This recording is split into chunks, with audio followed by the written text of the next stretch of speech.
Our hearing today is entitled The Academic Freedom Under Attack, Loosening the CCP Grip on America's Classroom. The CCP influence is rampant in America's classrooms. We will talk about that today. Over 500 K-12 schools across the United States have allowed the CCP to establish itself in their halls under the guise of Confucius classrooms. But when you pull back the curtain on these cultural exchange centers, you find a CCP-backed agenda that undermines the principles upon which our education system is built. The risk posed by the proliferation of communist Confucius classrooms is threefold, threatening America's national, geopolitical, and academic interests. One of the most alarming threats is to our national security. A recent report revealed that numerous Confucius classrooms are strategically located around U.S. military bases. Moreover, it uncovered that elite American secondary schools like Thomas Jefferson High School for Science and Technology are partnered with Chinese military schools supervised by the Chinese defense industry like Tsinghua University to develop academic programming. These ties raise serious concerns about the safety and security of military children and secrets. The CCP's presence near our bases can be seen as a direct attempt to target and influence these vulnerable populations, potentially compromising our national security in the process. Furthermore, Confucius classrooms pose a significant geopolitical risk. They are explicitly organized by the CCP Politburo to project soft power on American students. This strategy is straight out of the Soviet playbook. In 1960, the USSR established the People's Friendship University as a culturary and literary exchange program to indoctrinate students in developing countries like Africa, Asia, and Latin America, with notable alumni including Marxist revolutionaries and world leaders. This blatant attempt to inject foreign ideologies into our schools undermines the fundamental purpose of American education. It goes without saying, we should be teaching American values in American schools. Which leads to my third point. Confucius classrooms risk our academic security. Every dollar that flows into American classrooms from the CCP comes with strings attached. And the most important string is the requirement that instructors censor themselves to appease Beijing. It would be remarkable to even hear 4 words in a Confucius classroom: Tibet, Taiwan, Tiananmen Square. This censorship stifles academic freedom, which is the cornerstone of our educational system. Academic freedom encourages open dialogue, the free exchange of ideas, and the pursuit of knowledge without fear of reprisal. Confucius classrooms, however, undermines these principles by fostering an environment where educators are pressured to align themselves with the CCP agenda, stifling critical thinking and true intellectual exploration. We must recognize the consequences of this infiltration that will harm generations to come. Our children deserve an education that empowers them to think critically, develop their own perspectives, and become informed and engaged citizens. Allowing CCP propaganda to infiltrate our schools robs children of this opportunity. The danger of Confucius classrooms in American K-12 schools cannot be overstated. They threaten our national security, compromise our geopolitical interests, and erode our academic freedom. Today, the committee has taken a stand against CCP influence, and we will continue to work tirelessly to safeguard our educational institutions from foreign influence. It's our duty to protect our kids and our children's future by preserving the integrity of American education. On a final note, the committee supports teaching Chinese language, history, and culture. China has a rich culture that our students should learn about. We support the Chinese people who have been horribly oppressed by their government. What we do not support is the CCP indoctrination and the rewriting of history. With that, I yield for the ranking member for an opening statement, Mr. Scott. Thank you, Chairman Bean, and thank you in advance to our witnesses for your testimony today. Once again, the committee Republicans are holding a hearing on a topic that will only further their extreme agenda, inject divisive partisan politics into our children's classrooms. We are actually nearly 11 days from a potential government shutdown, and here we are unconcerned about the impact of a shutdown on our economy, and we're also facing a child care cliff at the end of this month. House Republicans proposed solution is an array of devastating cuts to the federal funding that fuels our children's education. According to my colleagues on the Appropriations Committee, proposed cuts to labor HHS appropriations would eliminate access to early childhood education for over 50,000 children through cuts in Head Start, potentially remove over 200,000 teachers from classrooms serving low-income students through cuts in Title I, and wipe out federal support for vital academic programs that support over 5 million English learners. Rather than finding ways to help families keep a roof over their heads, put food on the table, find affordable, quality child care, the majority would rather take the committee's time promoting conspiracy theories and dubious research. By contrast, just last week, the Congressional Democrats introduced the Child Care Stabilization Act to address a potential child care crisis and preserve vital child care stabilization funding expiring at the end of this month. The bill would keep thousands of child care providers afloat, save child care slots for millions of children, and help ensure access to quality, affordable child care for working families. It's my hope that colleagues across the aisle will help us save the child care sector from potential collapse. Furthermore, I'm concerned that the majority thought it appropriate to hold a congressional hearing on an unsubstantiated report which is paid for by a group that the Southern Poverty Law Center has designated as an extremist organization. Now, Dr. Fox and I have always prided ourselves in the fact that we can disagree without being disagreeable, but this report and the allegations in it have already been debunked by a 2019 Senate investigation, hearing, and report, and this hearing gives it credibility it does not deserve. And I ask unanimous consent to insert that report into the record. Without objection. We can provide students with an inclusive, accurate, and well-funded education without conspiracy theories that fuel anti-Asian discrimination. Rather, we should encourage students to discover other languages and cultures and encourage schools to create safe and inviting educational environments. It would be better use of our time today if members focused on funding the government, improving school infrastructure, closing academic achievement gaps, and confronting other serious challenges facing children, educators, and families. So I hope we can have a productive and respectful discussion today. I thank the witnesses for their time. I yield back. Thank you very much, Mr. Scott, and good morning to you, and good morning to our witnesses. Pursuant to Committee Rule 8C, all committee members who wish to insert written statements into the record may do so by submitting them to the committee clerk electronically in Microsoft Word format by 5 p.m.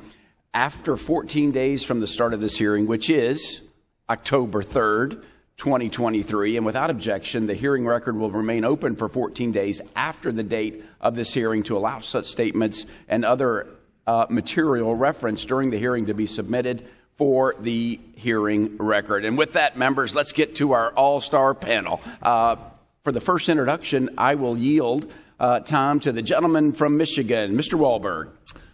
Thank you, Mr. Chairman. Thank you as well for letting me waive on this important subcommittee and to give me the opportunity to introduce Mr. Mike Gonzalez, the Angeles T. Arredondo E. Pluribus Unum Senior Fellow at the Heritage Foundation.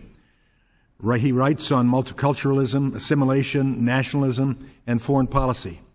He spent nearly 20 years as a journalist, 15 of them reporting from Europe, Asia, and Latin America. He left journalism to join the administration of President George W. Bush, where he was speechwriter for Securities and Exchange Commission Chairman Chris Cox, before moving on to the State Department's European Bureau. Mr. Gonzalez holds a bachelor's degree in communications from Boston's Emerson College and a master's in business administration from Columbia Business School. We welcome you. Mr. Gonzalez, welcome. And to all of our panelists, we're about to turn the clock on you, and you got 5 minutes. How about that? So we all get 5 minutes, as I mentioned to you earlier. So enjoy, welcome. We're glad to have you here, and you are recognized for 5 minutes, Mr. Gonzalez.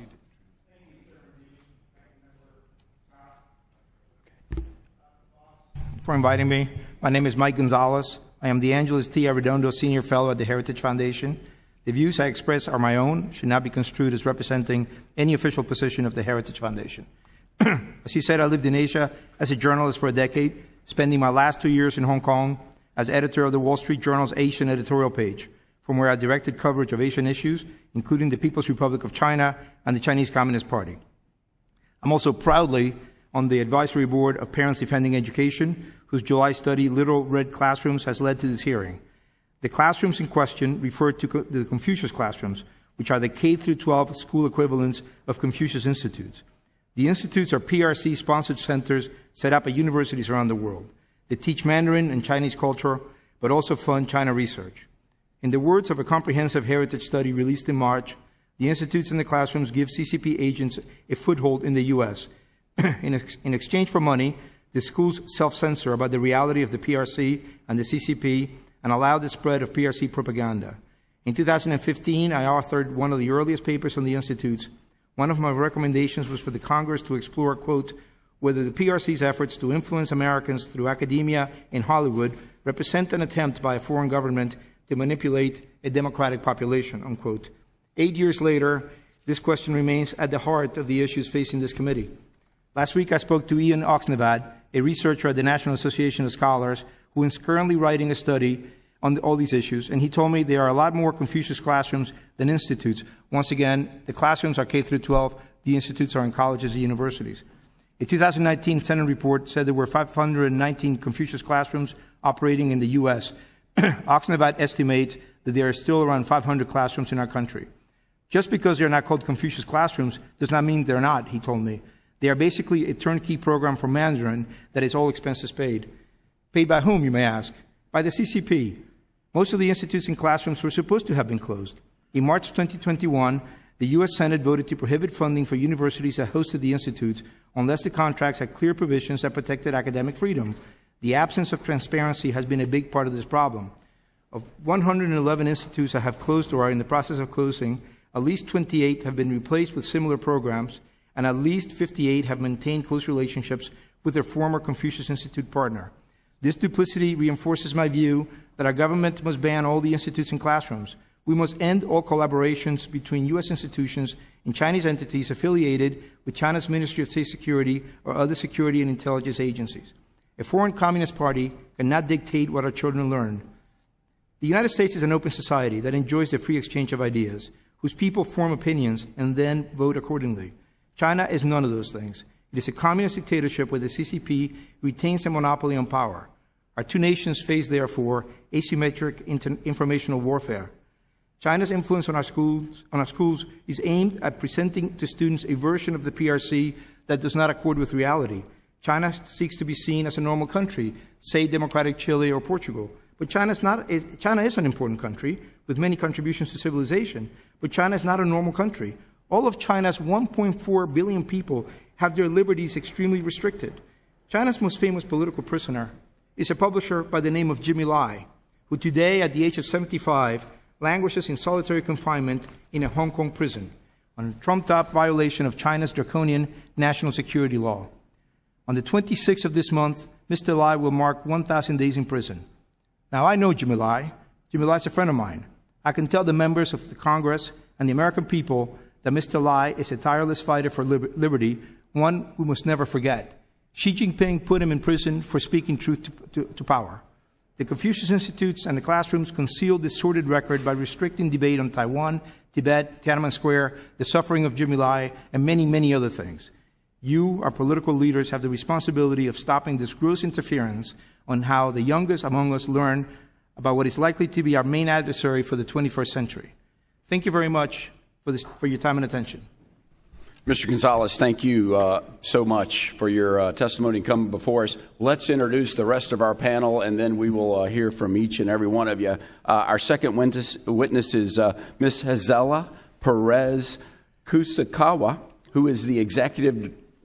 Was that good thing? Okay, good, very good. Ms. Kusakawanda is the executive director of the Asian American Scholar Forum, which is in New York. She serves as on multiple nonprofit boards, including the Asian Pacific American Bar Association Education Fund, the Conference on Asian Pacific American Leadership, the National Filipino American Lawyers Association, and the Filipino American Lawyers Association of Washington, D.C. She has experience in multiple countries as a former Rotary Scholar and then teacher in Japan, studying Mandarin in Beijing, conducting research on IT development in the Czech Republic, and promoting business and job development in the rural villages of the Philippines. So please welcome, and we're going to come right back to you as we introduce the rest of the panel, but we welcome you and we're glad to have you here. Our next panelist will be introduced by our own Representative Mary Miller.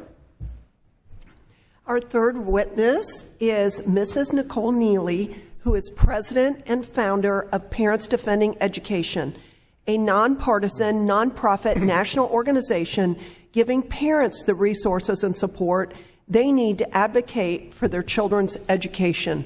Thank you so much. Prior to launching Parents Defending Education, Mrs. Neely created Speech First, a nationwide membership organization that defends college students' free speech rights through litigation and other means. Mrs. Neely has also worked as president of the Franklin Center for Government and Public Integrity, a state-level investigative journalism organization, as executive director and senior fellow at the Independent Women's Forum and at the Cato Institute, where she created their Department of External Relations. Mrs. Neely holds a bachelor's degree in political science from the University of Illinois and a Master of Public Policy from Pepperdine University School of Public Policy. Welcome. Thank you. And welcome. And our final witness will be introduced by Michelle Steele. Representative Steele, you're recognized. And our last witness is Mr. Ryan Walters, who is State Superintendent of Public Instruction for the Oklahoma State Department of Education and is located in Oklahoma City, Oklahoma. Previously, Mr. Walters taught 8 years as a history teacher at his hometown, McAllister High School. During his time at MHS, Walters taught advanced placement courses in world history, U.S. history, and U.S. government.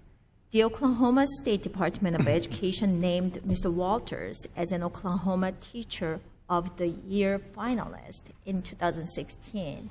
Additionally, Mr. Walters also serves as Executive Director of Every Kid Counts Oklahoma. Mr. Walters earned a bachelor's degree from Harding University. Welcome. Welcome, Mr. Walters. And now up is Ms. Kusakawa. Welcome. We're glad to have you here, and you're recognized for 5 minutes. Thank you so much, Chair Bean, Ranking Member Bobby Scott, and Ranking Member Bonamici, and members of the subcommittee, especially for the kind introductions and for allowing me to provide testimony today.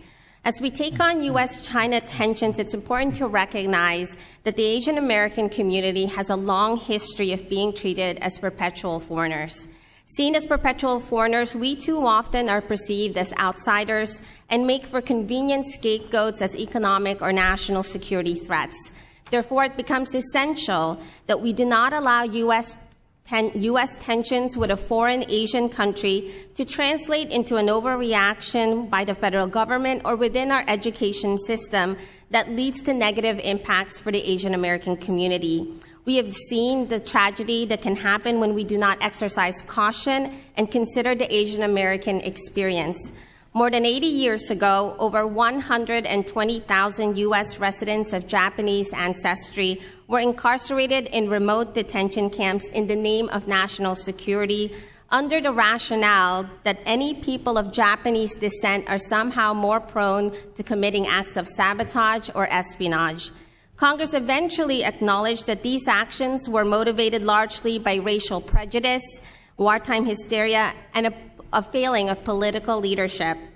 Yet decades after the systemic incarceration of Japanese Americans, we find ourselves repeating history. It has become a harmful pattern that when the United States has tensions with an Asian country, Asian Americans and immigrants face the backlash at home and become collateral damage. Perceived as not American, we too often are blamed for the actions of a foreign government or entity, face heightened scrutiny, and are subjected to questioning about our loyalty. The consequences of being perceived as perpetually foreign can often lead to fatal consequences.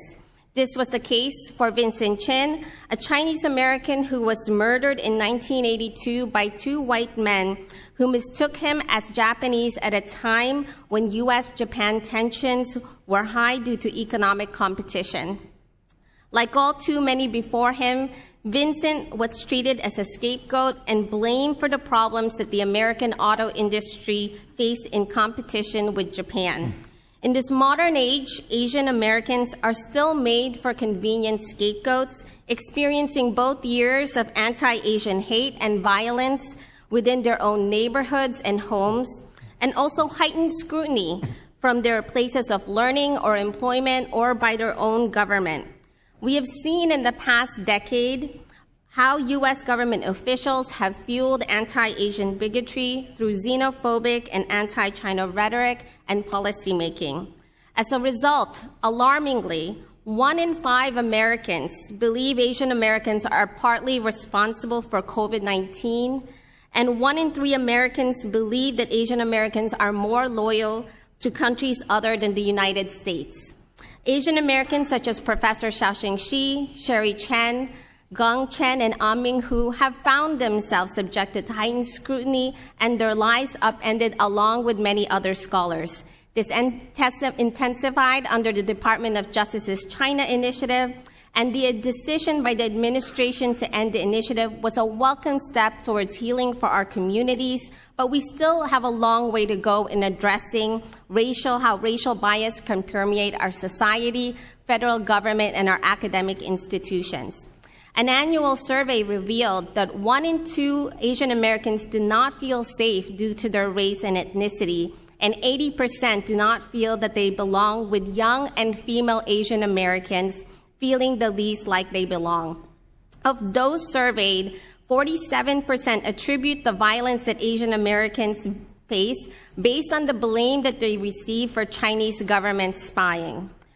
Moreover, we have seen that Stop AAPI Hate has received 341 reports of anti-Asian discrimination involving the youth, with over half of the incidents involving anti-Chinese language. We need to do better for the Asian American community and our youth. While China's government does pose genuine threats, I ask that we look towards real solutions and nuanced responses to prevent broad, sweeping impacts that make Asian Americans and our youth collateral damage. Thank you so much. Thank you very much, Ms. Kusakawa. Thank you very much. Next is Ms. Neely. Ms. Neely, welcome to the committee, and you are recognized for 5 minutes. Chairman Bean, Ranking Member Bonamici, and distinguished members of the subcommittee, thank you for inviting me. My name is Nicole Neely, and I am the president of Parents Defending Education. We began researching foreign funding in K-12 schools in March when a parent of Virginia's Thomas Jefferson High School for Science and Technology provided records showing that the school received over $1 million from Chinese government-linked entities. A few weeks ago, a Fairfax County schools revealed that these donations actually totaled $3.6 million. A former PTA board member told us that in exchange for these gifts, the donors were allowed to, quote, look under the hood at how the school was run, including floor plans, lesson plans, and student research projects. So we wondered, was this happening elsewhere? And if so, where? Unfortunately, trying to nail down the scope of this problem is difficult by design. These programs have existed in American schools for years, but much of it went underground following Secretary DeVos and Secretary Pompeo's efforts to rein in Confucius institutes. We combed through publicly available data and filed dozens of FOIAs across the country to access contracts on these programs and traced money flowing through intermediary organizations such as the ACES Society and the College Board to districts. We found that over the past decade, over $17 million has flowed to 143 districts and private K-12 schools across 34 states and D.C. This is likely a low figure, given that both the U.S. State Department and the Senate have estimated hundreds more programs in existence.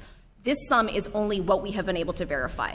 But the money doesn't just flow from China to U.S. schools. In some districts, they actually spent taxpayer money on this programming.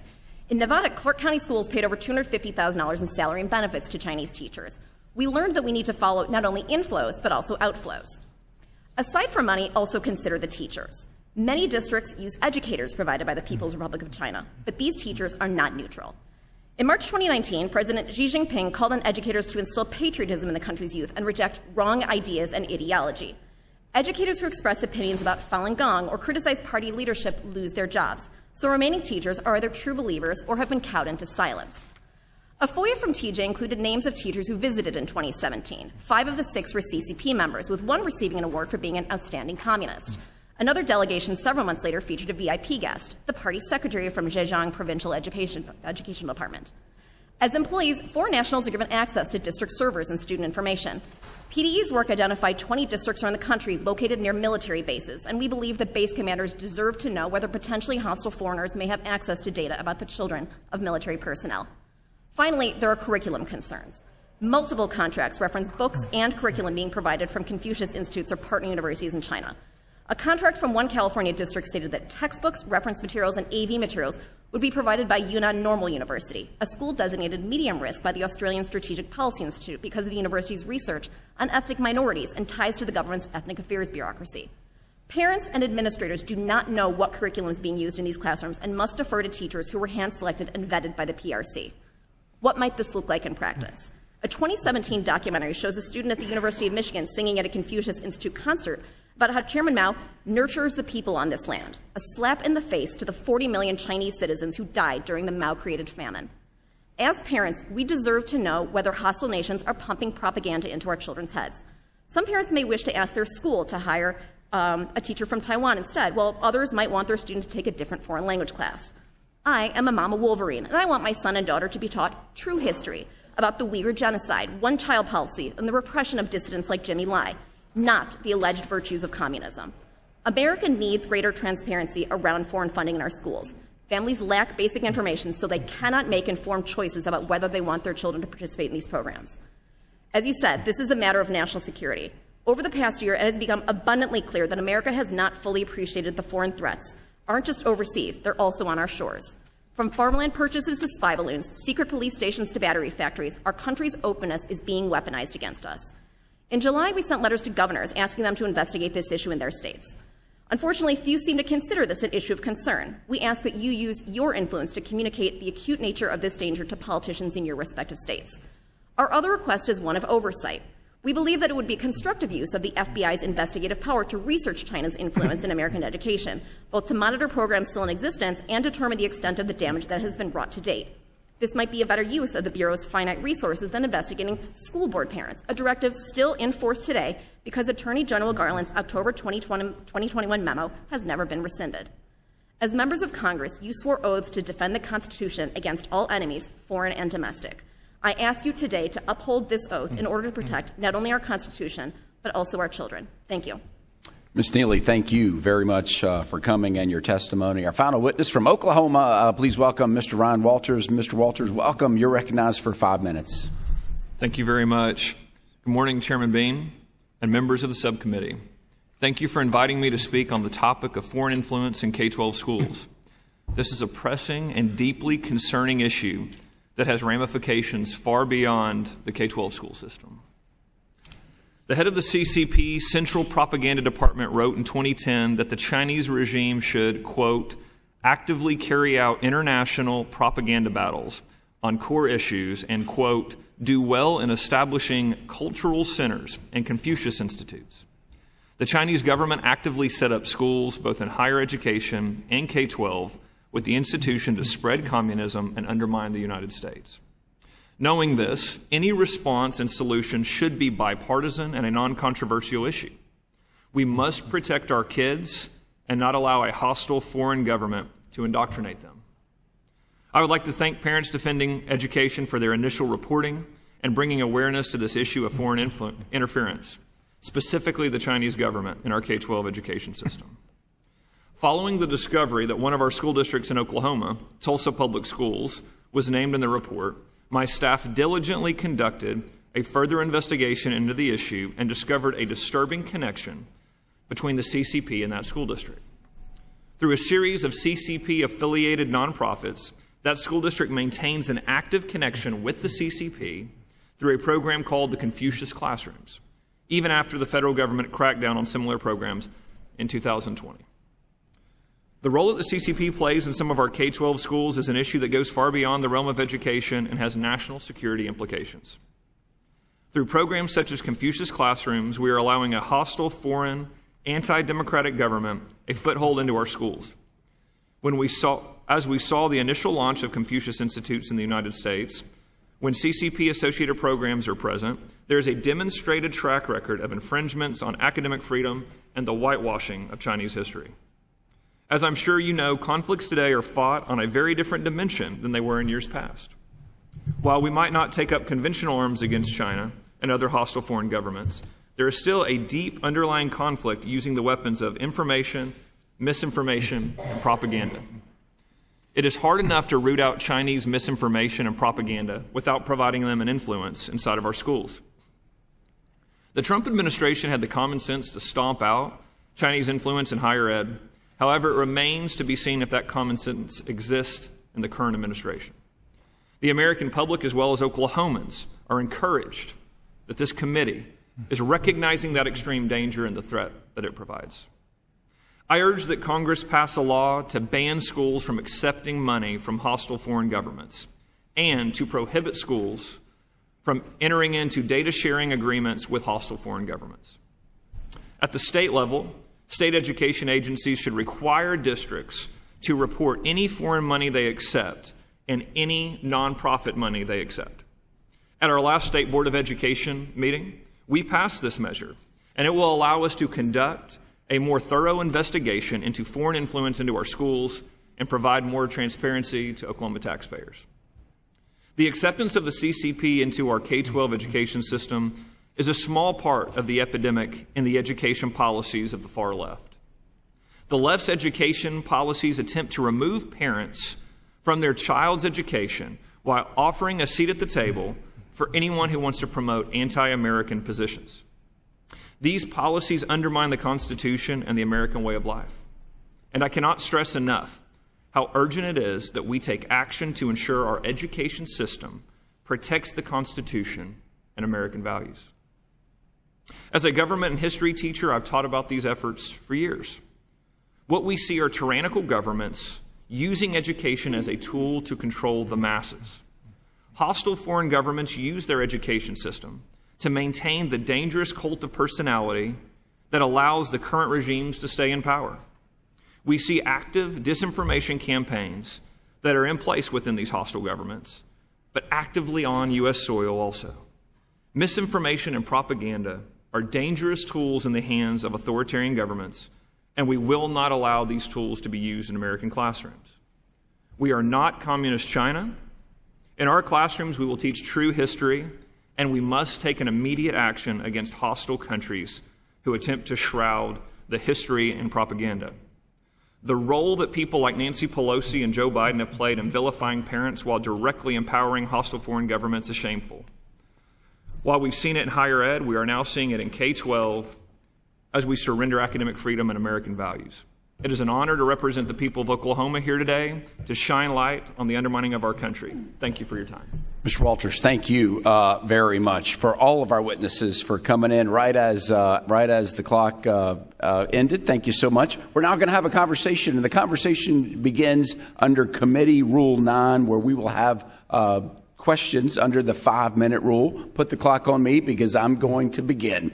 And let's go with Ms. Neely. Ms. Neely, what do you say that people say that just having this discussion is racist, that Confucius Classrooms is just a cover for anti-Asian racism? How would you address that?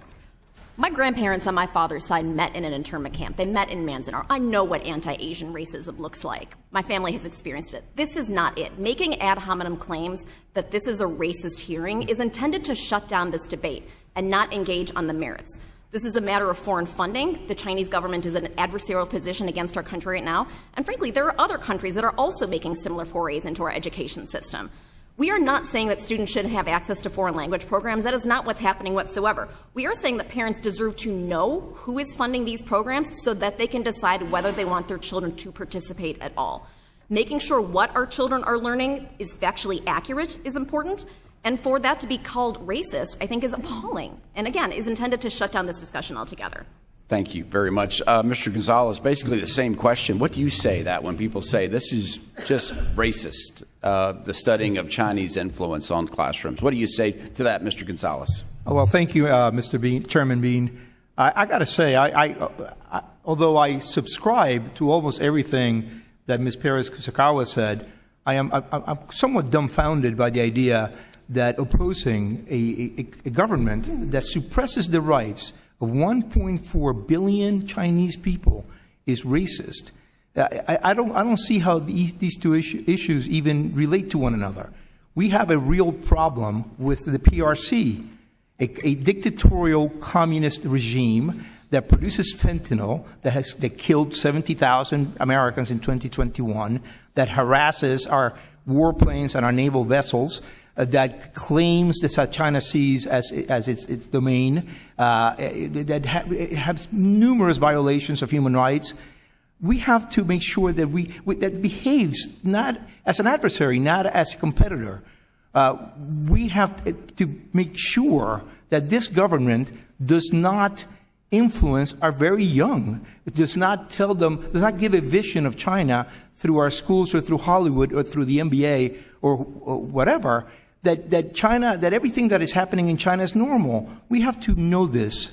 So again, I agree with Mrs. Perez-Kusakawa. I don't see what it has to do with the debate we're having. Thank you, Mr. Gonzalez. And Mr. Walters, the same question. What say you to the charge of racism, that this discussion is just racism against Asian Americans? You know, I completely reject that notion. What we have here are two things. We are allowing a hostile foreign government, has been labeled as such by our government agencies, to influence and indoctrinate our kids. We should be focused on teaching real history, having real academic discussions in the classroom, not censorship and indoctrination from a hostile foreign government. And then there is the national security implications. We are actively allowing a hostile foreign power who has stated their goal to propagandize American young people and American institutions, the foothold in order to do that. So this is about a foreign government pushing their influence, undermining American power and American influence, and that's where I think this discussion is. Did it raise eyebrows, or were there problems getting information from schools and what they have accepted from the Communist Party in the state of Oklahoma? Yeah, absolutely. This is a great example of breaking the trust of the public.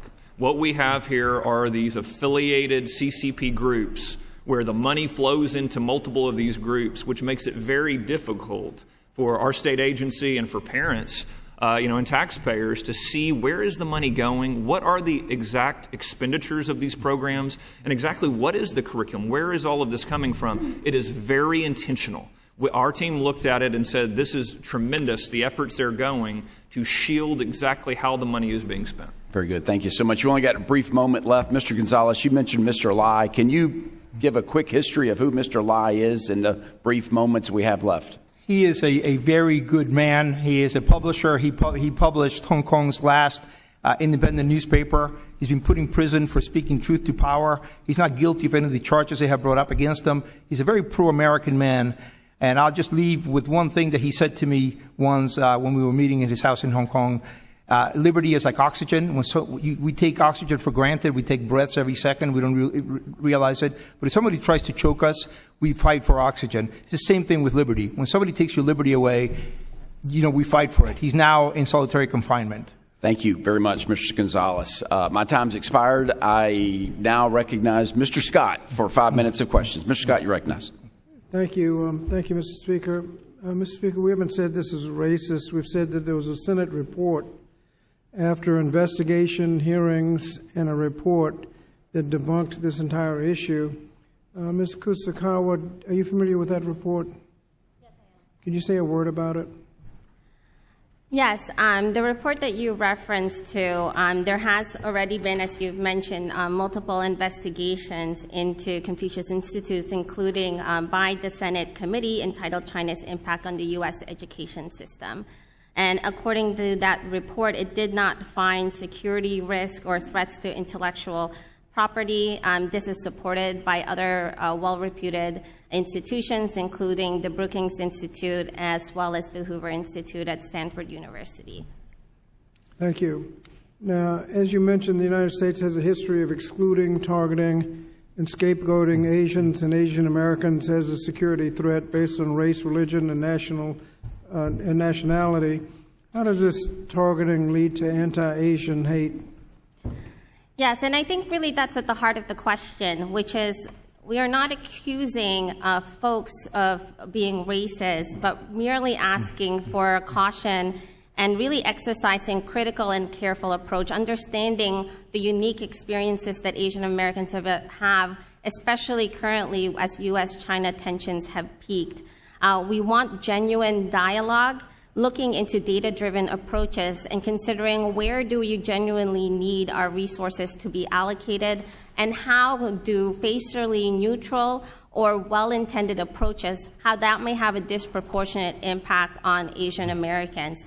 And so what we're asking today is really that we consider these other reports that have also come out, including the Senate Committee's report, consider how Asian American youths may be impacted by broad sweeps and approaches, and how our rhetoric and the way that we speak about China could potentially lead to ramifications for Asian Americans. We have seen that anti-China language does lead to a backlash to Chinese Americans because for many of them, they are not differentiated between this foreign government and who they are here.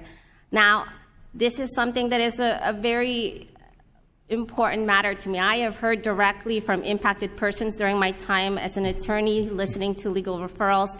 I understand many of the concerns that Mr. Gonzalez has raised. He has, I believe, raised very exceptional good reasons for why China poses a threat to the United States.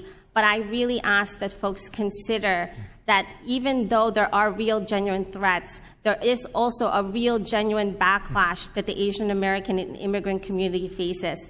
And this means that we have a responsibility to think on how we can have a nuanced approach moving forward. We saw in the higher ed institutions how families like that of Professor Gang Chen and Professor Xiaoxing Xi were ruined, and the harm is lifelong, let alone for us to have this similar approach with our youth and the K-12 education. Let us learn from the lessons that we've seen and how we've impacted higher ed education, the need for ending the China Initiative and the criminalization of research in our country, and think about how we can treat it differently for our young people so that they also don't get swept up and become collateral damage. Thank you. And can you speak to what AASF and other organizations you work with are doing to address these issues and the ways that such work impacts K-12 students? So the Asian American Scholar Forum are also a member of the National Council of Asian Pacific Americans, and our coalition of some of the oldest and most prominent organizations are tackling anti-Asian hate and bigotry holistically across our country. That includes promoting Asian American history, for example, making sure that Asian Americans are not considered threats, lifting up our contributions to this country so we're not just perceived as potential tools in national security. How many people in the United States know that it is an Asian American that allows us to have video calls, go on Zoom? How many know the contributions that they've had in our everyday lives and the technological innovations? These are the very same people who spent their life to contribute to our country. Professor Gang Chen, even after his investigation, went on to lead an innovation in chips technology. These are the sort of talents that we could lose if we don't move forward in a nuanced response.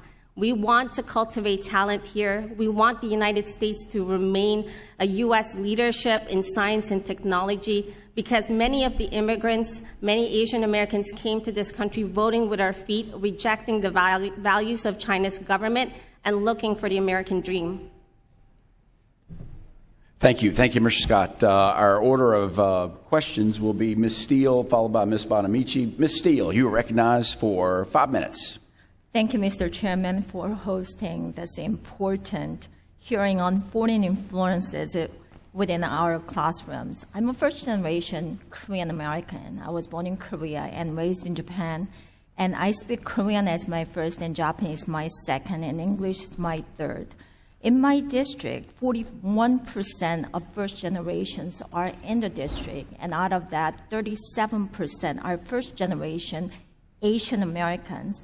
They're very hardworking people, and they're very proud of Americans, and I love Chinese Americans. Having said that, stopping Confucius Institute and Confucius classrooms has nothing to do with racism. And Confucius classrooms have no place in the United States. Confucius classrooms are CCP's propaganda. This has nothing to do with Asian Americans, and this has nothing to do with Chinese people. And I'd love to submit for the record for a recent resolution that has unanimously approved by Orange County Board of Education, Mr. Chairman, highlighting the concerns with Confucius Institute and specifically Confucius classrooms. Orange County Board of Education working very hard for the students without objection, so entered into the record. Thank you, for the parents. We cannot allow these who hate democracy and freedom to infiltrate our classrooms. And I want to ask Mrs. Neely that welcome my fellow Pepperdine graduate. I am glad that your organization has shown parents across the country how concerning that it is. CCP has become embedded in our classrooms. We all are very much concerned. So my question is, more study has been done and how damaging the students in the classrooms and how stop this propaganda, the threat of allowing influence by CCP. How to address this? Mm-hmm. I think I'm going to quote from an old G.I. Joe cartoon, knowing is half the battle. We need to get our arms around the scope of this problem, and I think that is one of the problems. We don't know how much money is coming. We don't know where it's going. We don't know where it still exists. And so once we have that basic information, then we can start to address it. Some communities may say, we don't want this altogether. Other communities may say, you know what, great, we're totally all in. We don't have a problem with this. I believe that that should be up to communities and individuals, but it should not be something that is operating in the shadows without us knowing. As my colleague said, many people fled China because they did not agree with that. Why then is it being pumped into their children's heads once they have come to America? They are being denied an opportunity to have their values put into their children's minds at school. And that's something that we find deeply discouraging. As do a majority of Americans. We conducted polling on this in June, and we found that a vast majority of Americans believe that, yes, absolutely, parents have a right to know what is going on. 87% of respondents who we polled felt that school districts should be required to disclose when they accept money from foreign governments, as Mr. Walters pointed out. 73% felt it was inappropriate for schools to share student data with foreign governments that fund school programs. And 73% disagree that schools should be allowed to charge tens of thousands of dollars to parents seeking information about foreign funding. When I requested documents on this from Fairfax County Public Schools, the initial estimate I was provided was over $35,000. That is appalling that a public school district would throw up a barrier like that in the name of oversight. And things like that should not happen going forward. Well, that's the reason this education committee passed the parental rights, and they have to know what kind of propaganda that they're teaching, how they spend their money. Mr. Gonzalez, my own parents fled from North Korea from communism, and their stories have impacted me forever. Why must we work hard to protect our kids from influences that come from CCP Confucius classrooms? Thank you, Representative Steele, for that question. And I spent 2 wonderful years in Korea as a journalist in the late 80s and early 90s, spoke passable Korean. This is a foreign political party that is totalitarian. Everywhere that communism has been tried, it has ended in tyranny with the suppression of people's rights and economic chaos. What they want to do is influence our children into believing that, no, it's a good system and China is a normal country that is not tyrannical. We cannot allow that to happen. Thank you so much, Mr. Chairman. I yield back. Thank you very much. Up next is our ranking member, Ms. Bonamici. You're recognized for 5 minutes. Thank you, Mr. Chair, and thank you to our witnesses. I want to start by reiterating that oftentimes the way this committee discusses alleged foreign influence in American schools and colleges can be unproductive and harmful. And I agree with Ms. Kuskawa that has real implications across the country. And again, to emphasize, there was a report that was done. There was an 8-month in-depth investigation into Confucius Institutes, and they did not find security risks, curriculum vulnerability, or threats to intellectual property, and they found no evidence that suggests that they're a center for Chinese espionage efforts or any illegal activity. That report was done, comprehensive. And although issues of national security are important to all of our members, they're not in this committee's jurisdiction, not in the subcommittee's jurisdiction. What is in our jurisdiction is for every student to have a high-quality public education and to protect students' civil rights. I take that responsibility seriously, and this hearing unfortunately misses the mark. My daughter studied Mandarin. She studied at 2 U.S. colleges. She studied at a university in China. Like thousands of students across the country, she benefited greatly from that experience. In fact, people frequently noted that her language skills would give her an advantage in the workforce. I was not concerned at all that the experience would turn her into a communist or that she might be recruited to be a foreign agent. That did not concern me one bit. I was grateful, in fact, that she had access to a multicultural, multilingual education that exposed her to perspectives and life experiences different from her own. Ms. Kusakawa, in her written testimony, Ms. Neely mentions the Sisters Oregon School District in my home state of Oregon as one of 2 school districts that hired and paid native Chinese teachers to teach students. Now, there's no concrete evidence that these teachers were influenced by the CCP or had any intentions besides teaching language and culture to American students. And I'm going to talk about that just for a minute before I ask you this question. Sisters, for everyone's information, is a pretty small town in central Oregon. The program was run by an American businessman. He was the program manager, American businessman who had spent a lot of time overseas. He was a certified teacher. And that's what they did. They taught Chinese language. It was originally set up through Portland State University, which at the time did, but no longer has. At the time they had a Confucius Institute. It's no longer there. You wouldn't get that from reading the testimony. It's been years, and I happen to know that the reason it was set up was because we had a Republican state legislator who thought it was great for students to learn Mandarin and actually promoted Confucius Institutes. It's gone now.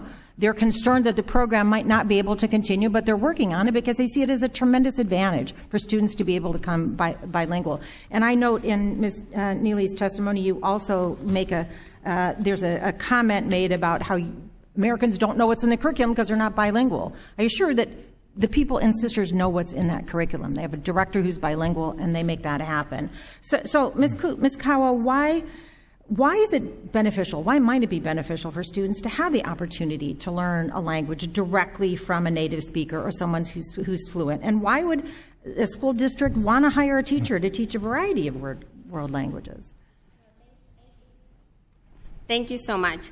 And I think one of the key points in this is how the United States overall is lagging when it comes to foreign language education and the benefits that we could have in making sure that we cultivate talents here on U.S. soil, that many youth, like Ms. Bonamici's daughter, are folks that become fluent and become wonderful resources for our country and in the service of so many of our values. And we also need to bring talents from abroad. Being able to have our American values to attract and cultivate talent is one of the things that makes the United States competitive.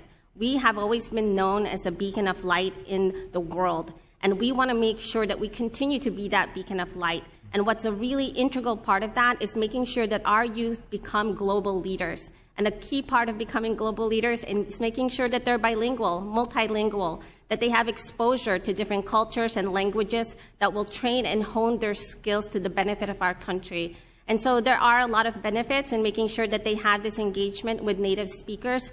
It is also noted, for example, with the University of Massachusetts, they had conducted a study on the benefits of non-native and native speakers. There are benefits for both, with native speakers having tremendous benefits in terms of increasing the speaking capabilities of their students. It is their native language, and they are more prone to speak it in their classrooms. And so we hope that these are the sort of benefits that the youth could have moving forward.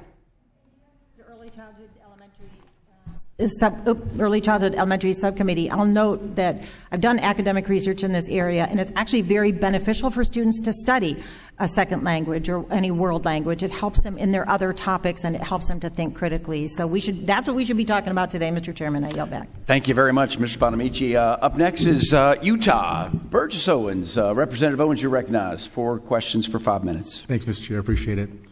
Within our country's DNA is an understanding that education is imperative for the attainment of Americans' promise of life, liberty, and pursuit of happiness. My parents had a full confidence in my 1960 school system that it would reinforce the values taught at home and the love and respect for the culture of the freedom that my dad fought for in World War II. That generation would be horrified today to see the proliferation of anti-American propaganda in our school systems. As educators, they would be stunned to see portrayal of complicit school administrators who today, for the right price, and at the behest of our enemy, the Chinese Communist Party, grants a platform to indoctrinate our kids. They then use our children to attack the foundation of our American culture: faith, family, the free market, and education. We've witnessed over the last decade in K-12 school districts the establishment of Confucius classrooms throughout our country. They are financed by the same CCP that today enslaves and tortures over 1 million Muslim Uyghurs, threatens to invade a free and prosperous Taiwan, and is responsible for the deaths of over tens of millions of men, women, and children throughout the 20th century. This same CCP, with the help of American school administrators, now seek to propagandize our children that communism is good and that the culture of free market, free speech, and freedom of religion is bad. American parents on both sides of the aisle are waking up to the tactics of the CCP and are in agreement that it's time to stop playing guacamole. We're committed federally to stay within our lane. Through collaboration with state legislators and through the power of the purse, we will hold those who betray our children accountable, and we will create and implement solutions to address the CCP's stealth attack on our educational system. Ms. Neely, we've heard a lot about this, about the Chinese soft power strategy and how they want to influence our children through Confucius classrooms. I think that alone is enough to be concerned, but what else is China getting in exchange for funding these programs? Some recent public records requests that we got back from Fairfax County Public Schools showed when the teachers came over in 2017, they had access to lesson plans, floor plans. They met with teachers. And then they went back and, frankly, ripped off the intellectual property. There is a series of schools in the People's Republic of China called Thomas schools. In their recruiting materials, they brag about using TJ's STEM model. We now watch Thomas Jefferson High School, which has fallen in the rankings from being America's #1 STEM high school to, just yesterday, was ranked #7. It is now unable to compete against its foreign corollaries. And so while our schools are mired in equity fights, while they are focused on identity politics, we are not teaching our children the basics that they need, reading, writing, and arithmetic, to compete in a global economy. And so there is that IP that has been ripped off. There is, as we referenced before, possible access to student data. That is something that is very concerning, that we definitely need to know more about. Public schools are just not good at securing student data at all, period. They're asking students intrusive surveys, regularly violating the PPRA, asking them about race and politics and sex and gender. What happens to that? Is it stored on a Google document? We don't know who is accessing this information. On average, 2 school districts a day are hacked. There are ransomware attacks around the country. And so this is not just a threat from outside, but it is also a threat from people who work in these school systems. And then, the list goes on and on, but there's a lot to be worried about. Thank you. Thank you so much. Superintendent Walters, you talked a bit in your testimony about the federal government could do to address the problems. I'd love to hear how you expand that with the concept of Congress taking time to address these foreign influences without violating the principles of federalism. Thank you for that question very much, and I appreciate the leadership of this committee addressing this problem. I think, first of all, this is an issue of national security. When you look at the indoctrination going on in our classrooms from several different perspectives, this is one of the most heinous. Frankly, when you look at this is a failure of Nancy Pelosi's leadership when this was brought to her attention. The Biden administration, this failure to secure our schools and education system is traitorous. We have to ensure that our schools are not being undermined by a hostile foreign government. I believe that any American, I've heard this from Republicans, Democrats, parents from all backgrounds, they do not want Communist China in our schools. What they want is a history focused on academics, schools that are focused on promoting American values in this country. And so I believe that you'll have a consensus. I think this committee is showing true leadership, and you will see a consensus of parents across the country that will stand with you to say thank you. Thank you for that. And I'll just say this, the word traitors, betrayal should be spoken very boldly. We have Americans that are allowing this to happen to our children. That is unacceptable. And I'll just say this, so thank you guys so much. We're going to be on this one, and I appreciate your testimony. Appreciate it. Thank you, Mr. Owens. Mr. Grijalva, you're recognized for 5 minutes. Thank you, Mr. Chairman. And, the backdrop to this hearing, and I associate myself with the full committee ranking members' opening comments to this hearing. The backdrop is that the proposed cuts in a very critical area like public education would effectively dismantle the public school system across this country, period. When you get rid of Title I, when you get rid of Title III, when you begin to reduce the availability of preschool for all children in this country, you begin to dismantle the system. And so I think that's the backdrop, and that's the reality that we're facing. But let me ask Ms. Kusakama, let's talk about school climate. Elementary, secondary schools right now are comprised of diverse students, teachers, staff. To support this diversity, schools and districts are increasingly working to improve school climate, to create a positive learning environment that benefits all the students. My question is, how are today's demographics of students affecting education, especially K-12, in that school climate and the new demography, the new face of public schools? Thank you so much for that question. I think what we're really seeing is a trickle-down effect on the young people in terms of what the current climate is in academia. I want to share a quote from one youth advocate and recent high school graduate who spoke at the White House. She said, since the pandemic, she feels terrified for her safety and her Asian peers. It feels dangerous to even be Asian in public, especially as a teenager who may be susceptible to attack. Moreover, a recent report in the spring of 2021 by Act to Change reported over 3,785 incidents of verbal harassment, shunning, and physical assaults from March 2020 to February 2021. Of these incidents, 13% of the victims were 0 to 17-year-olds, with adults as the perpetrators in 60% of the incidents. As I mentioned before, much of that is to blame. Folks are worried that they are being scapegoated under U.S.-China tensions and accusations of Chinese government spying. While these do pose real and genuine threats to our country, we need to learn from our experiences with higher education. We need a calm approach. We need to avoid hysteria, and we need a more surgical approach in assessing risk, what mitigation efforts are actually needed, and how we can make sure that this does not lead to any backlash to Asian Americans and our youth. Thank you very much for Mr. Waters. Thank you very much for being here, Superintendent. I understand that you have your hands full with, I think, your threatened political takeover of the largest school district in your state because of their woke ideology. So let me be respectful of your time. Yes or no to my questions would be sufficient.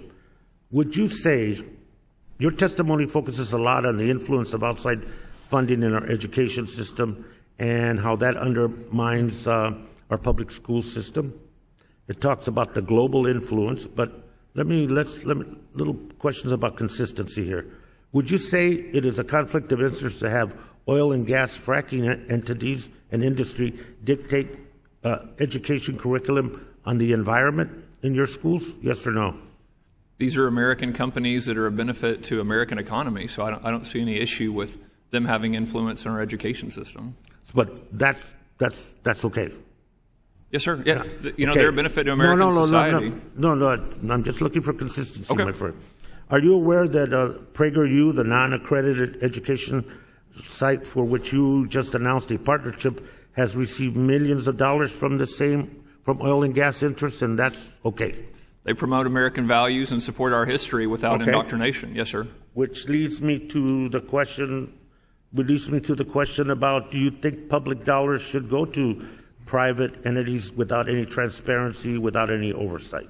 I think taxpayer dollars should follow a child to where the parent chooses to send a child, so I believe parents know best for kids. What about the oversight and accountability for those dollars? There's no better oversight than a parent having the ability to choose the school for their child. They are the best accountability officer for our children. Well, so much for consistency. Yield back.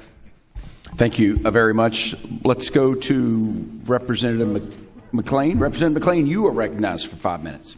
Amen to that, Mr. Walters. Crazy concept that parents have the best oversight of their kids. Wow.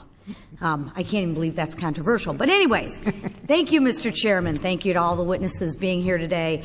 It is well documented that the Chinese Communist Party has been engaged in a long-standing campaign to infiltrate the American public education system, an attempt to poison the minds of our nation's children.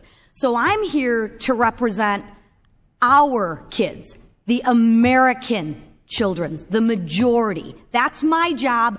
That's what I'm elected to do. And by God, that's what I'm going to do. Right? I mean, wake up, people. China is not our friend. Look around. They are coming after us educationally, militarily, academically, economically. I mean, turn the news on. Unless you live under a rock, this is the reality in which we live.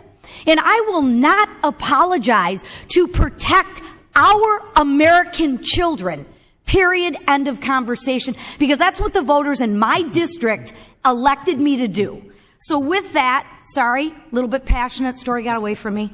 Mr. Neely, can you talk more about the findings in the PDE's report, specifically on the 20 Confucius classrooms located near military installations, ironically, coincidentally, and how does this threaten our national security? Sure. So the 20 military bases that we identify these programs operating near: the Naval Academy in Annapolis, Buckley Air Force Base, Davis-Monthan Air Force Base, Dover Air Force Base, Fort Bliss, Fort Liberty, which was formerly known as Fort Bragg, Fort Knox, Naval Great Lakes, Hanscom Air Force Base. Can I just stop you in the interest of time? I appreciate that. So There's 20 yes. near military bases. Correct. How many Confucius Institutes do you know of teaching in our American schools right now? As of today, we know that there are at least 7 that are in operation, but these are all ones that we have current contracts in hand to prove. We suspect that there are many, many more. The Senate, and others have estimated about 500 programs operating around the country. And so it's a big question as to what's actually taking place, because so much of it has gone underground. And so to your question about the military bases, we don't know what is happening. And that, to me, is the most frightening part. Who are these employees? What do they have access to? And what is going back and forth, both going into the minds of our children and then what data is flowing out of these schools? And can you talk about what would be the harm to be so transparent to the parents of these children? Transparency is not harmful. And that's why I find the fact that unless you're hiding something and unless you have an ulterior motive, then transparency, right, would you agree with me, is gravely harmful. Yeah, I mean, I have yet to hear a good argument why families shouldn't have access to know where the money is coming from and what their kids are learning. Right. We are being hit with ad hominem attacks, and this is being called racist. What is real racism in American schools today? We just saw the Harvard decision. That was racism against American students. We have seen affinity groups where children are being segregated on the basis of skin color in 2023 in American schools. That is real racism. Talking and asking questions and saying families deserve information about who is funding their schools is not racist. I can't agree more with you. You go. Is it possible for these teachers from China, possible, from these teachers from China to access sensitive student information, like their health care, grades, maybe where they live. Is it possible, or are our schools just locked down so tight on this sensitive information? School data security is terrible. I'm sure Superintendent Walters can speak more about this, but student information is there, it's in a big file, and pretty much anybody has access to it. And so that is something that concerns me deeply, because basically anybody who has access to a school server should be able to access pretty much anything. But I defer to Superintendent Walters. All right, I thank you. Is it also possible for the CCP, through these Chinese teachers, possible, I say, is that they're influencing children to divulge information on parents stationed at these critical military bases? Could they get that information? I would assume, yes, it is absolutely possible to ask a child. I'm the parent of an 8-year-old and a 9-year-old, and man, they tell everybody everything about me. With my 10 seconds remaining, I just want everyone to think about, who are we protecting here? I'll share with you who I'm protecting. I took an oath to protect the Constitution and to protect Americans, and especially our children. And that's what I think we intend to do. And I think we need to continue to look at the harm that transparency is causing, or I should say lack thereof. So thank you all for your witnesses. I'm over. Thank you, Mr. Chairman. I yield back. Thank you, Representative. Representative Saulnier, you were recognized for 5 minutes. Thank you. You clearly took high school French with that pronunciation at some point. Well, I want to thank all the witnesses. I think obviously important for transparency for our kids and future generations. Ms. Kawasaki-Saka, a friend of mine, Peter Schrag, is a fairly well-known researcher on the West Coast. I'm from California. Both on education and immigration. His last 2 books have been about the Pacific Rim and how important it is in a global economy and how America benefits from the diversity of immigration. But we understand we have people in the Pacific Rim who may not want us to do well in this country. But he speaks to the strength. So while we are careful about the transparency, I think, on a bipartisan level, and people who don't wish us well in other countries, global competitors, we also have to balance that with what Peter Schrag's written about how similar this immigration the last 30 years on the Pacific Rim was to the late 1800s and early 1900s on the Atlantic Rim, but this is more diverse. And again, in the global economy, with the 2 largest economies competing and sometimes complementing one another, in California being the 4th largest economy, what his research shows that although we have many challenges with diversity and technology, it's something to be welcomed, which seems logical to me in a global economy. Could you speak to that, the importance of the richness and acceptability of diversity, while at the same time recognizing the reality of global politics? No, absolutely. And I think ASF really pushes for a balanced approach because we recognize so many of America's strengths is in our openness and in our diversity. The Asian American community is a predominantly immigrant community, and this is how we end up having new Asian Americans that can be a wonderful resource and community here in the United States. And so I think what's really important here is looking to make sure that we are grounded in facts and data and not look towards speculation or overreaction. There are already existing reports on this issue, and we urge folks to look into it, especially the Senate report, the Brookings Institute report. There has been so much time and investment. We understand that there are real, genuine threats, but let's not shoot ourselves in the foot and harm our competitive advantage in the United States. It is our values that make us strong. It is our openness, our ability to cultivate our youth to be global leaders that makes us absolutely unique on the world stage. And a follow-up question. I represent a district in the East Bay that has grown dramatically, and traditionally the commute was into San Francisco, but much of the population, particularly in the southern end of my district, are Asian immigrants who work in Silicon Valley. So the confluence of technology, particularly for young people in diversity, could you speak to that? My anecdotal experience is it's remarkable, but again, we have to be aware that there are people who want to use that, particularly for future generations.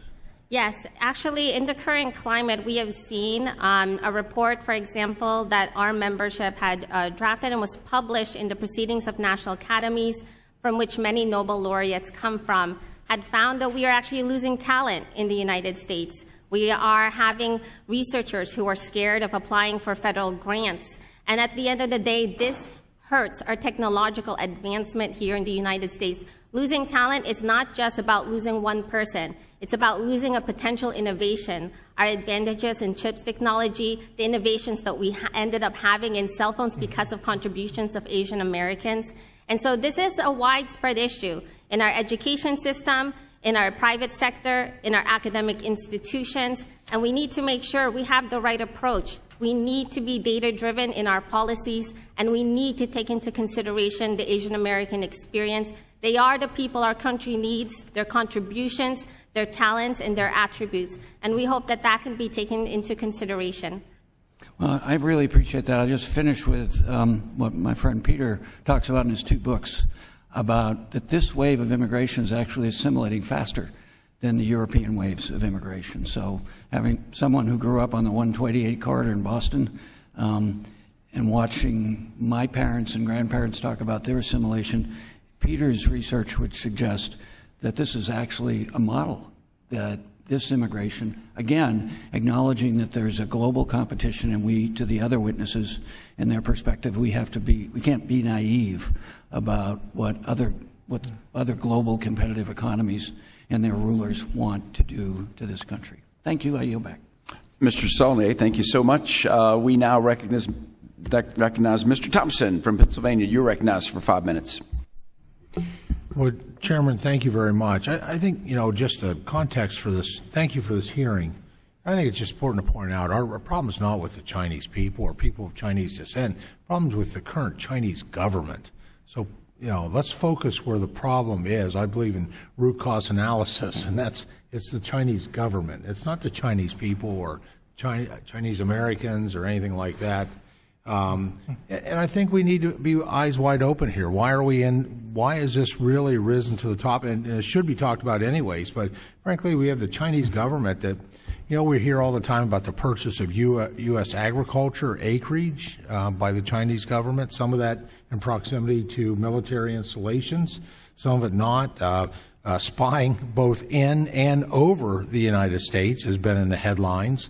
Establishing overseas military bases, stealing resources in the South Central China Sea, intimidating Taiwan. The list is lengthy, and we could probably do a hearing just on that. But our point today is what it really is the pathway to opportunity, and it's the influence on education.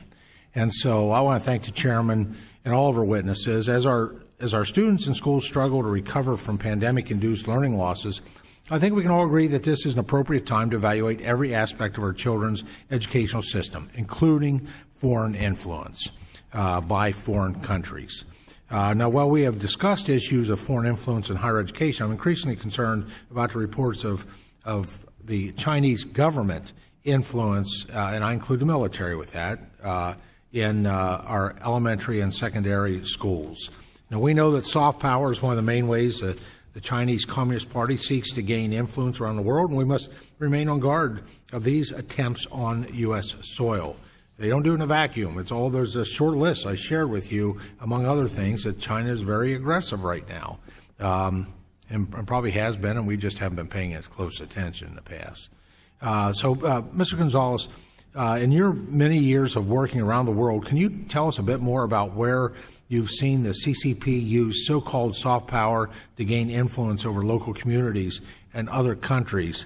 I think that's important under the premise that the best predictor of future performance is past performance. And how does this usually play out? Thank you, Representative Thompson. When we speak about Chinese soft power, we have to be very clear about what we mean. There are people all over the world that wear New York Yankees caps and blue jeans. We're very appealing as a society in a way that China is not. Nobody wears Chinese, we all wear Chinese apparel, but China doesn't have the kind of appeal that we have. What China does, for example, is with Hollywood here in this country. They have invested heavily in Hollywood studios, and what they say to the studios, if you want, it has the second largest box office in the world after we do. If you want to show this movie in China, you have to let us look at the script. We have to be involved from the very beginning. Sometimes Hollywood studios have made 2 versions of a movie, one to be shown in China, one to be shown here. Or they have just really cut back on any criticism of China.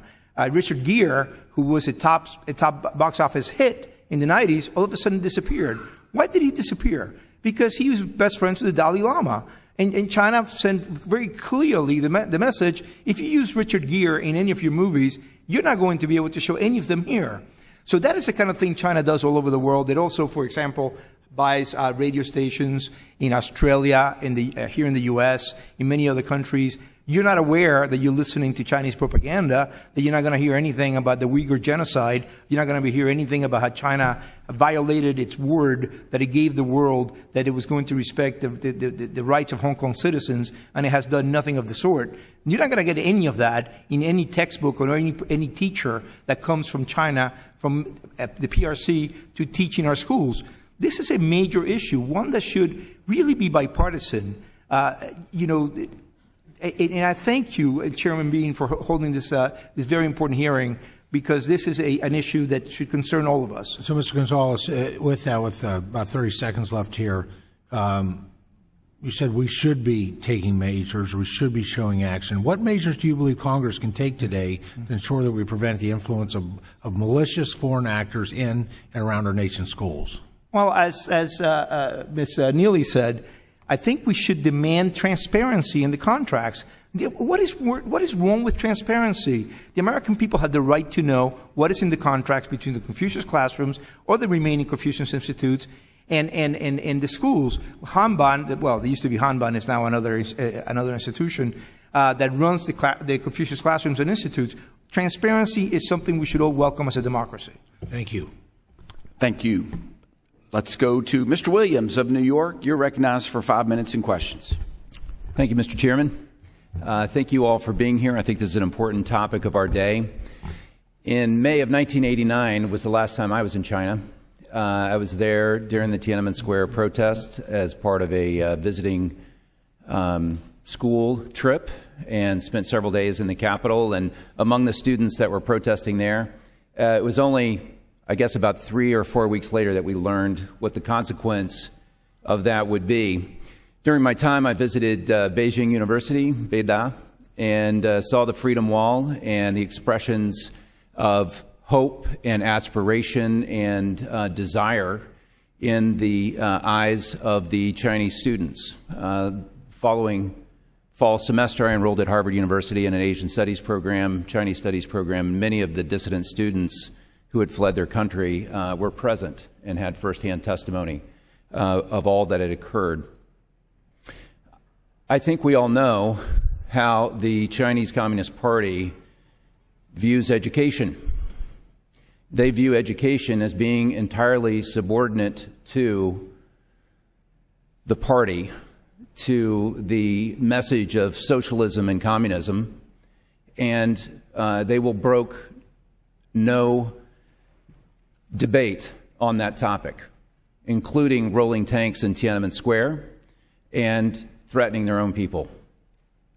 Shockingly, I have discovered, closer to home, a report from the Parents Defending Education that has pointed to 12 New York schools that have received hundreds of thousands of dollars in total of funding from the Chinese Communist Party.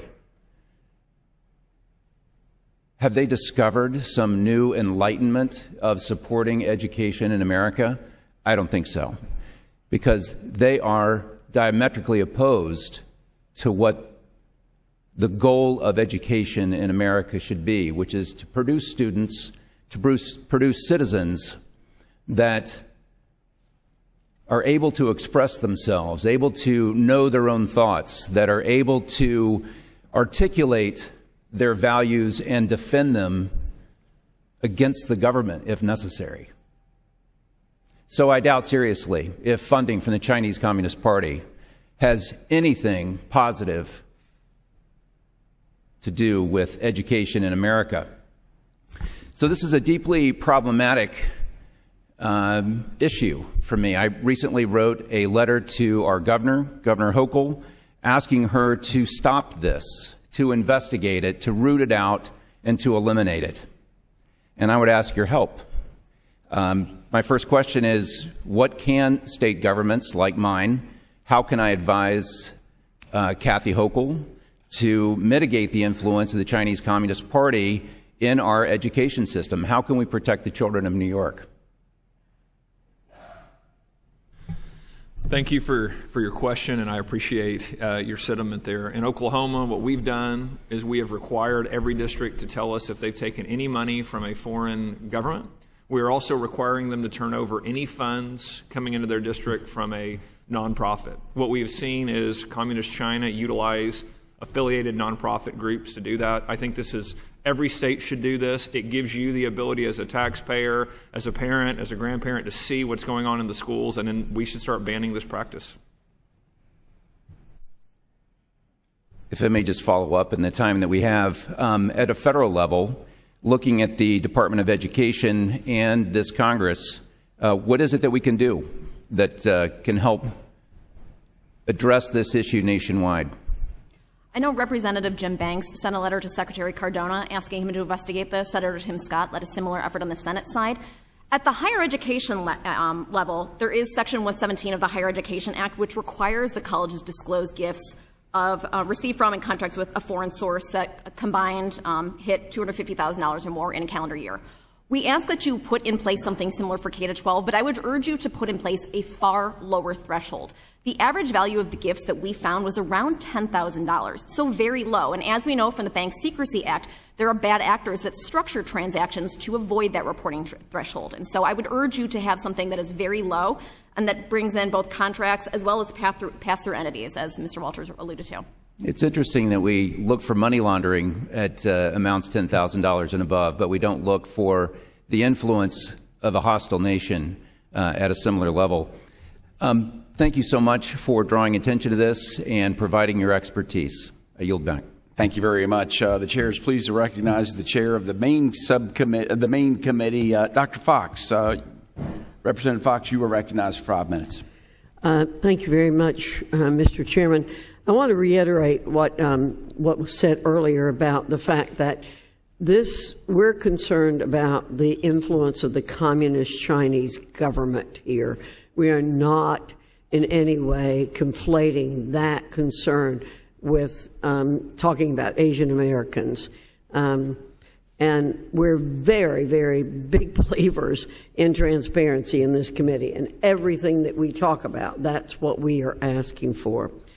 Mr. Gonzalez, you mentioned this briefly in your testimony, but what kind of solutions would you recommend for the problem of foreign influence in K-12 schools? Well, I believe that given the fact that we're talking about a foreign adversary, the Congress has very much a role here to play. And I would, as I said, suspend all collaboration between U.S. entities and PRC entities that have to do with anything with the State Security Ministry, which is intelligence, or with defense, or anything that, obviously we're going to trade with China, but anything that has to do with defense and or intelligence, you should ban it. Because they're going, as Representative said before, they mean ill to us.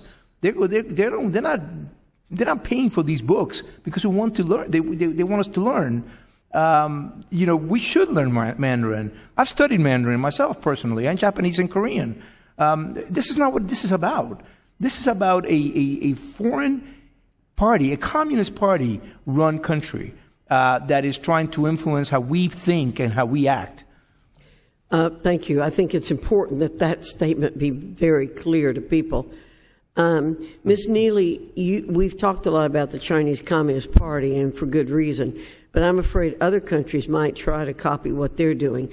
Is there evidence that other countries are trying to infiltrate U.S. K-12 education? There is, actually. We found recently several $100,000 in donations going from the Qatar Foundation to schools in Arizona.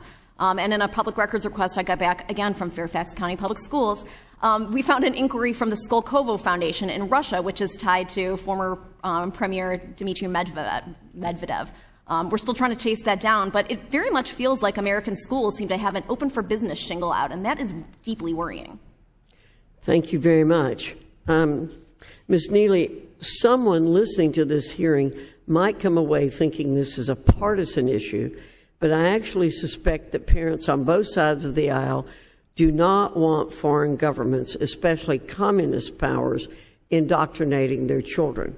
Do you have any polling on how parents feel about this issue? Yes, we conducted polling on this issue in June just to test the waters and see how people felt. And as you alluded to, there was certainly bipartisan agreement that this kind of interference is inappropriate. 58% of people felt that it was inappropriate for schools to accept money at all from foreign governments. 57% believe that schools should be required to provide translations of materials.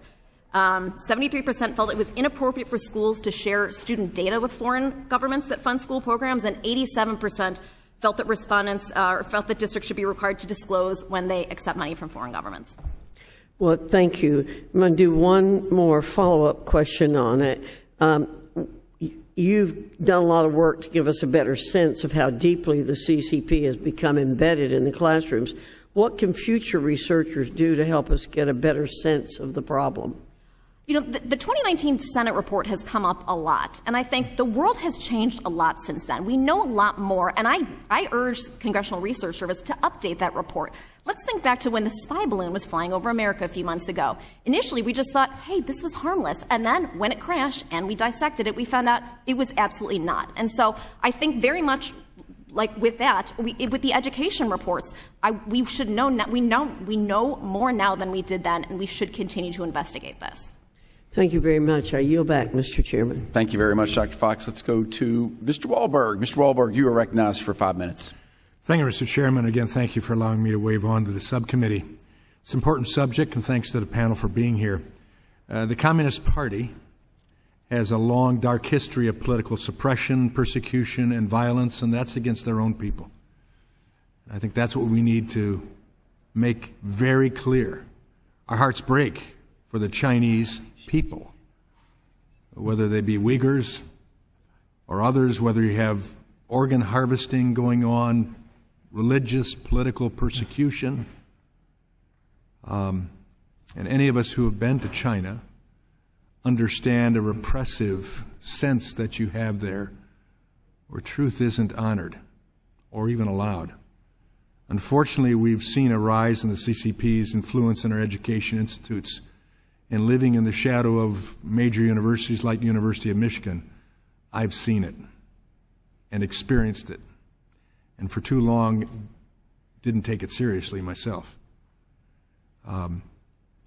As we've heard today, the CCP has achieved some success in undermining and infiltrating our schools, both at the K-12 and post-secondary institutions. At the K-12 level, these Confucius classrooms act as a foothold for the CCP to disseminate propaganda, to whitewash the atrocities of past communist regimes. These classrooms are part of a broader effort to advance Chinese interests by exercising soft power on all American educational institutions. They downplay horrific Chinese human rights abuses, chill or prohibit discussion of the Tiananmen Square massacre, and suppress opposition to Chinese aggression toward Taiwan. And disturbingly, younger generations of Americans are increasingly unaware of communism abuses, like I certainly was aware as a child of the 50s and 60s, hiding under my desk in nuclear bomb training sessions from the Soviet Union, communism, and certainly CCP. 28% of Gen Z hold a favorable opinion of the term communism, compared to just 6% and 3% for baby boomers and the silent generations, respectively. Ms. Neely, last week this committee passed the crucial Communism Teaching Act, which will facilitate the development of educational resources so students can better understand the dangers of communism and totalitarianism, and how those systems are contrary to our founding principles of freedom and democracy. Former Secretary DeVos, who I was with last week, and Secretary Pompeo pushed back against the influence of Confucius Institutes in our education system during the previous administration.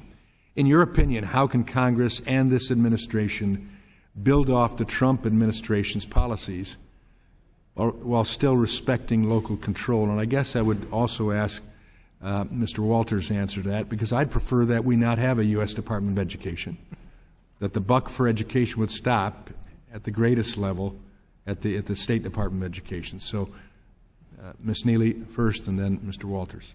Sure. Randy Weingarten uses the phrase teaching true history, and I appreciate that your efforts to advance the cause of teaching the true history about communism, teaching the true history about what's taking place in these countries. It's something that Florida has taken the lead in, and I expect many other states to do so as well. So I think that's a very important first step. So we appreciate that. I will let Secretary Walters or Superintendent Walters talk about the state federalism issue. And Congressman, I appreciate your comments there. I agree with you. I don't think there should be a federal Department of Education. But when you look at a situation like this, it involves national security.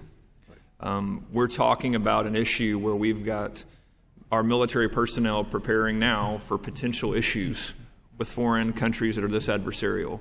I believe that this is of the highest order for our national security to ensure that we do not have this invasion of our schools through a foreign enemy. So I believe that this is absolutely appropriate for the federal government to step in to preserve the safety of American citizens, to ensure that we do not have a hostile foreign government utilizing propaganda in our schools. Let me turn to you, Mr. Gonzalez, with your background in the media as well as at the executive level. How do we do this and respect local control? And respect what? Local control. Well, I think, as Mr. Walters said, given the fact that we're looking at a hostile power, the federal government very definitely has a role. I believe very strongly that education belongs at the local level to the families. They're the natural sovereign of education. At least the states, the federal government should stay away most of the time. This is one area in which, because it's an issue of national security, that you can, I urge you to do what you can to ban these, to prohibit these collaborations. Some of us ought to be looking at it. Yeah. Thank you. I thank the gentleman very much. Thank you, Mr. Wahlberg. We are nearing the end of our conversation. That concludes our questions. I now recognize Ms. Bonamici for a closing statement. Thank you, Mr. Chairman, and thank you to the panel. Unfortunately, today's hearing has been another part of the majority's extreme MAGA agenda to inject culture wars and partisan politics into our public schools in a way that can fuel anti-Asian American bias and provide a platform for claims that have been found by a comprehensive investigation to be unsubstantiated, not well documented. I want to say I agree with Mr. Thompson from Pennsylvania that the problem is not the Chinese people, the problem is the Chinese government. Unfortunately, that's often not the way that it's perceived by the public when we have a hearing like this. And I also want to note that the hearing is taking place. We are less than 2 weeks away from a possible government shutdown, because extremist Republicans are threatening an array of extremely devastating cuts to federal programs that are critical to support all students' rights to a high-quality public education. And I want to reiterate that although issues of national security are important to all of our members, they are not under the jurisdiction of this committee. Instead, we can and should discuss how to provide students with an inclusive, accurate, and well-funded education without promoting conspiracy theories, fear-mongering, or fueling anti-Asian American discrimination. And I mentioned accurate. It's interesting that you all agree that students should get an accurate teaching about what happens in China. They should also get an accurate teaching about what's happened in the United States and our history here. I also am glad that there seems to be an agreement that studying world languages is important. I'm glad. I don't think anybody disagrees with that. But I want to reiterate that right now the majority is proposing significant cuts to the federal education budget. If federal funding is cut, it is extremely unlikely that districts will offer second language or world languages, except the high-income districts. Cutting federal funding to the extent that's being proposed would be devastating across the country. Our role as federal legislators in education is about equity of opportunity and closing opportunity gaps. We'll see the high-income districts continue to have world language, but not the low-income districts, and that's really unfortunate. I also want to note, because it's part of the testimony, in the written testimony, I visit schools and classrooms across Oregon, urban, suburban, rural. in red and blue areas. And I've never, ever seen anyone trying to remove parents from their child's education, and I've never seen any school trying to embrace hostile foreign governments. So I invite my Republican colleagues to stand with congressional Democrats. We've laid out a clear legislative agenda that puts students, parents, and educators on a path to success by fostering healthier and more inclusive school climates, rebuilding aging and physically unsafe school facilities, and protecting the civil rights of all students. Thank you, and I yield back, Mr. Chairman. Thank you very much, Ranking Member Bonamici. For the last several decades, China has been aggressively seeking to be the dominant player in the world. They've been aggressively moving against our country and other countries, whether it's mineral rights or being just undermining our efforts with the dollar and whatnot. America needed a wake-up call. I think that wake-up call came in the form of a Chinese spy balloon that we saw firsthand the true actions of this country. Today, I think we all have raised a red flag of what's happening in the classroom. And now that we know what's going on, hopefully we can take actions as they've done in Oklahoma and across the nation of what they've done to counteract and realize that this is happening. Our takeaway, if anybody's watching, it's not against the Chinese people. It's against the aggressive nature of the Chinese government.